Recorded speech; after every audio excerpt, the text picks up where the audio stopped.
kizuri. Tulialikwa na Mheshimiwa Waziri Profesa Mwigamba Kabudi, na mkutano huu ulikuwa unataka kujua nini ambacho klabu ya Young Africans inakiendea kwenye discussion ya mchezo wa 184 dhidi ya Simba uliopangwa kucheza tarehe 8 mwezi wa 3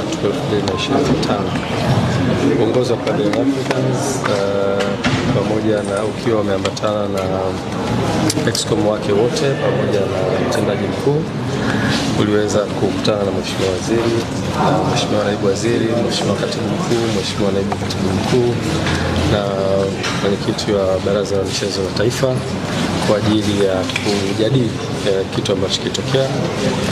Bahati nzuri klabu ya Young Africans kupata nafasi ya kufikisha yale ambayo ni msingi kabisa yanayohusiana na mchezo ule, na baada ya kufanya hivyo platform ambayo Mheshimiwa Waziri na jopo lake walitengeneza, dhamira yake kubwa ilikuwa ni kusikia nini kinachotoka kwa viongozi wa Young Africans, na sisi wakati wote tukiwa kama viongozi tunasimamia interest ya taasisi yetu, ambayo taasisi yetu inasimamia wanachama na timu kwa ujumla.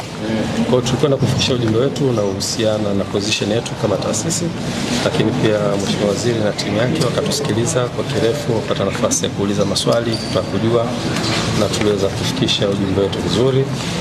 Na Mheshimiwa Waziri alikuwa na mwanzo mzuri kwa kueleza kwamba platform hiyo sio platform inaweza kufanya maamuzi, isipokuwa ni platform ya kutafuta solution ya tatizo ambalo limetokea. Kwa hiyo alikuwa anataka kujifunza kutoka kwa Young Africans nini hasa kinachowasibu na nini position yao.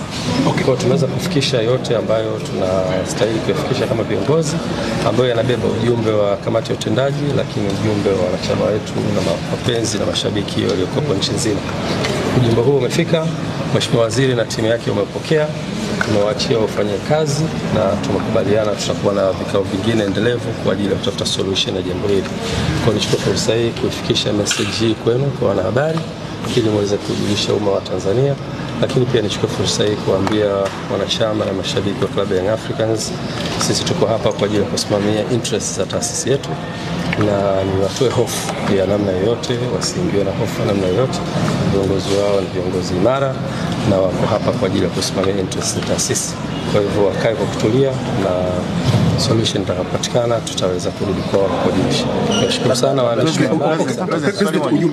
Ujumbe gani?